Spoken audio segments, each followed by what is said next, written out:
인생의 바른 길 팔정도. 지난 시간에는 현대 사회를 윤리적 혼란에서 구해낼 수 있는 것은 사성제라는 진리임을 이야기했습니다. 오늘은 부처님께서 우리에게 삶의 바른 길이라고 일러주신 팔정도의 의의를 살펴보도록 하겠습니다. 현대인에게는 크게 두 가지의 삶의 방식이 있는 것 같습니다. 하나는 감각적인 쾌락을 가장 중요한 가치로 알고 살아가는 쾌락주의이고, 다른 하나는 염세적 고행주의입니다. 쾌락주의자들은 감각적인 쾌락을 추구합니다. 쾌락은 물질을 통해서 얻어집니다. 그래서 누구나 부자가 되고 싶어 합니다. 현대의 자본주의는 바로 물질을 최고의 가치로 생각하는 사상입니다. 행복은 물질을 통해서 성취된다고 믿는 사상이지요.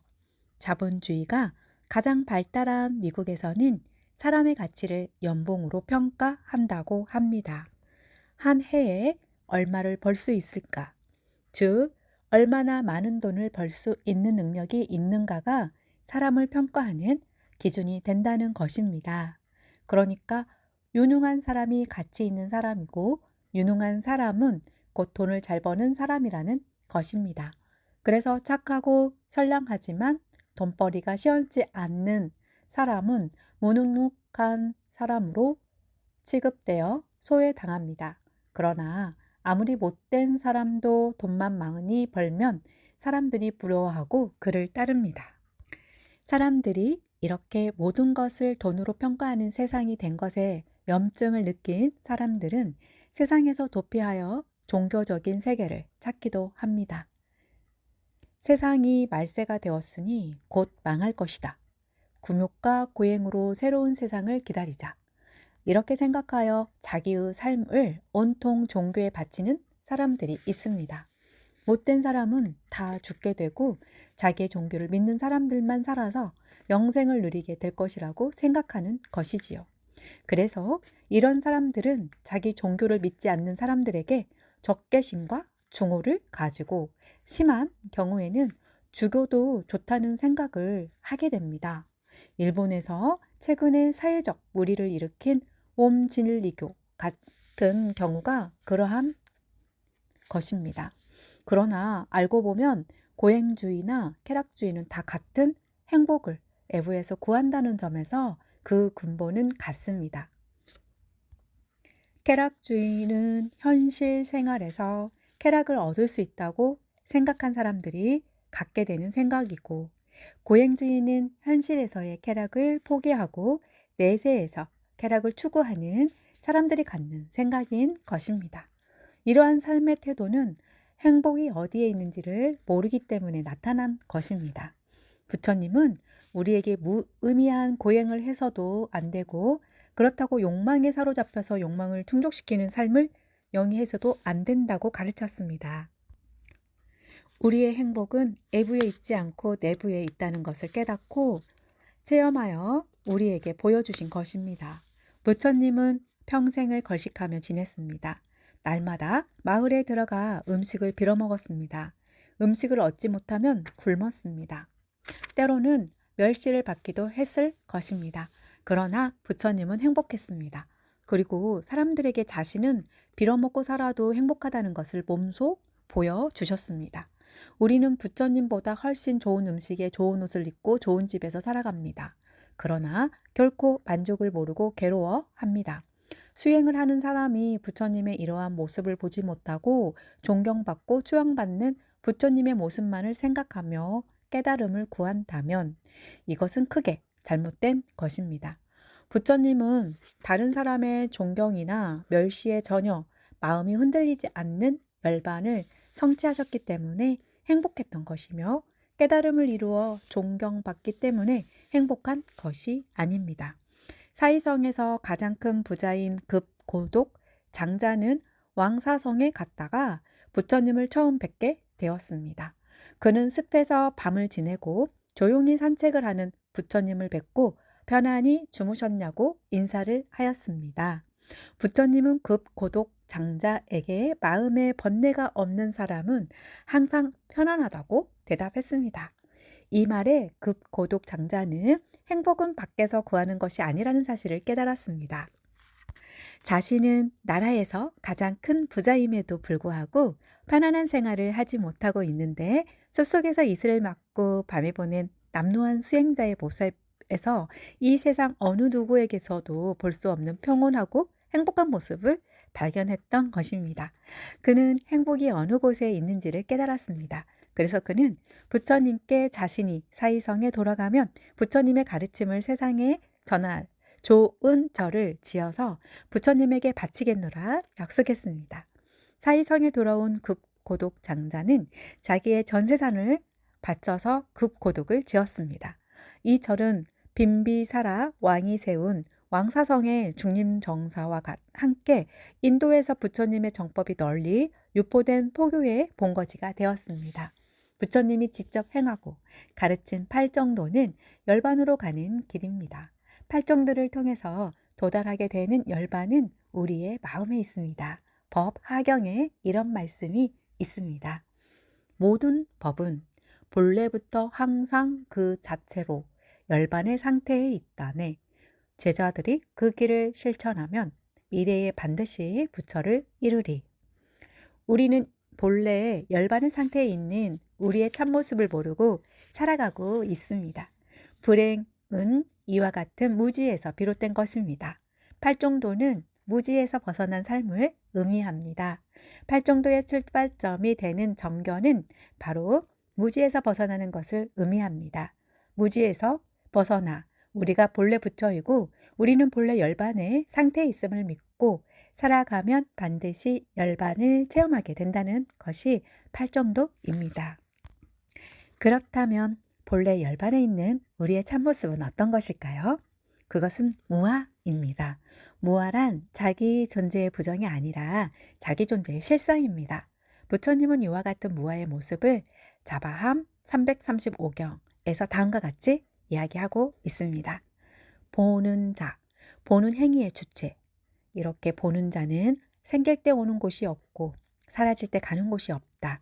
이와 같이 보는 자는 부실하게 생겨서 생기면 흔적 없이 사라진다. 업보는 있으나 작자, 행위의 주체. 업보는 있으나 작자는 없으며 차음이 멸하면 이음이 상속할 뿐이다. 이비설신의 듣고 냄새 맡고 맛보고 접촉하고 생각하는 행위의 주체도 마찬가지이다.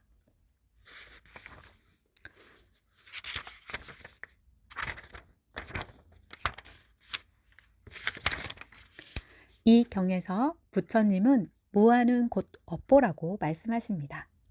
우리는 존재하고 있는 것이 아니라 살고 있다는 것이지요. 우리는 삶을 통해 자기를 만들어갑니다. 어떻게 사느냐가 어떤 사람인가를 결정한다는 말이지요. 그러니까 무명의 상태에서 살아가면 그 업보가 중생의 모습으로 나타나고 정견으로 살아가면 그 업보가 부처의 삶에 나타나는 것입니다. 불교의 모아설이 단순히 자의 부정을 의미한다면 불교는 단견이 됩니다. 한편 불교의 업설이 아주 상주불멸하는 자아를 중심으로 이루어진 이론이라면 불교는 상견이 됩니다. 그러나 불교는 단견과 상견을 다 같이 부정하는 중도의 입장입니다. 무아를 주장하면서 단견을 부정한다는 것은 불교의 무아설이 상식적으로 이해되고 있는 것과는 다른 내용이라는 것을 의미합니다. 마찬가지로 업보를 궁정하면서도 상견을 부정한다는 것은 불교의 업보설이 일반인들이 이해하고 있는 것과는 큰 차이가 있음을 뜻합니다. 우리의 상식에 의하면 모든 행위에는 행위의 주체가 있어야 합니다. 우리가 어떤 사물을 보았다면 보기에 앞서 보는 나가 있어야 하는 것이지요. 그런데 이의 경에서는 보는 나는 없고 보는 행위와 그 결과가 있다고 이야기하고 있습니다. 우리의 상식이 옳은지 이 경의 주장이 옳은지를 하나의 비유를 통해서 살펴봅시다. 등의 심지에 불을 붙이면 기름이 타면서 빛이 납니다. 이때 우리는 등불이 생겼다고 말합니다. 기름이 떨어지지 않고 바람이 불지 않으면 불빛은 계속해서 나옵니다. 이때 우리는 등불이 타고 있다고 말합니다. 그러다가 기름이 떨어지거나 바람이 불거나 하면 빛이 나오지 않게 됩니다. 이때 우리는 등불이 꺼졌다고 말합니다. 우리가 이와 같이 말하는 것은 생긴 등불과 타는 등불과 꺼지는 등불이 동일한 등불로 존재하고 있다고 생각하기 때문입니다.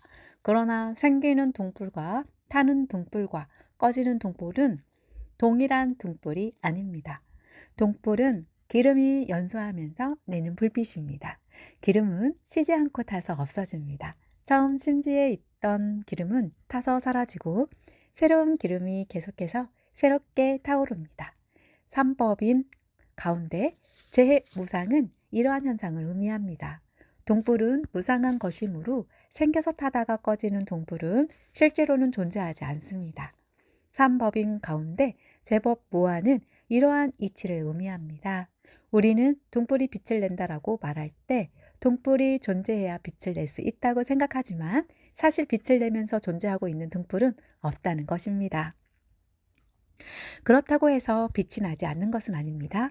작자는 없으나 업보는 있는 것입니다. 이렇게 빛을 내고 있는 상주, 한음, 등불과 같은 존재를 부정하는 개념이 무아이고 주변의 조건에 의해서 기름이 타면서 빛을 내는 것을 업보라고 합니다. 등불은 존재를 의미하는 말이 아니라 심지의 기름이 연소하면서 빛을 나올 때 붙여진 이름입니다. 다시 말해서 등불은 시간과 공간을 점유하고 있는 실체가 아니라 심지의 기름이 타면서 빛이 나오는 현상을 우리가 마음으로 조작한 관념입니다. 이와 같은 등불에 대하여 우리는 등불은 무상하고 무아이고 공이다 라고 말할 수 있을 것입니다. 나와 존재도 마찬가지입니다. 기름이 탄다고 하는 작용과 그 결과로서 빛이 난다는 것이 등불의 참모습이듯이 나의 참모습도 내가 짓는 업과 그 결과로서의 보입니다. 이것이 공의 의미이고 무아의 의미입니다. 따라서 불교의 업설과 무아설은 서로 모순되는 이론이 아니라 이름만 다를 뿐 의미는 동일한 것입니다. 불교의 근본 입장인 중도는 작자는 부정하지만 업보는 궁정한 공의 바탕을 두고 있습니다. 앞서 이야기한 당견이나 상견은 시공 속에 존재하는 자아를 전제로 하기 때문에 나타난 견해입니다. 다시 등불의 예를 들어 살펴보면 당견의 경우는 등불을 꺼지면 없어져 아무것도 남지 않는다는 입장이고 상견은 등불이 꺼진 다음에는 새로운 모습으로 시간과 공간을 옮겨서 존속하게 된다는 입장입니다. 그러나 등불은 우리 마음속에 관념으로 존재했던 것이고 실제로는 인연에 의해서 기름이 심지에서 빛을 내며 타고 있을 뿐입니다.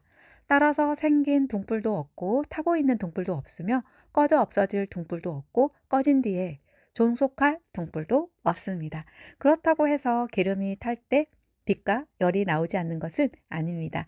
심지가 굵고 기름이 충분하면 밝은 빛이 나오고 심지가 작고 기름이 적으면 희미한 빛이 나옵니다. 일련의 심지로 연결되어 있는 등에 심지에 불을 붙였다면 앞의 등불로 인해서 다음 등불이 빛을 내게 될 것이고 집에 불을 붙였다면 그 등불로 인해 집이 불타 버릴 것입니다. 새로운 빛을 만드느냐 막대한 손실을 초래하느냐는 그 등불이 어떤 일을 했느냐에 의해서 결정될 것입니다. 우리의 모습도 등불과 같습니다. 내가 어떻게 사느냐에 따라서 나의 모습이 나타나고 내가 어떻게 행동하냐에 따라서 이웃을 이익하게 할 수도 있고 이웃을 해칠 수도 있습니다. 나와 나의 이웃과 나의 세계는 나의 행위에 의해서 결정됩니다.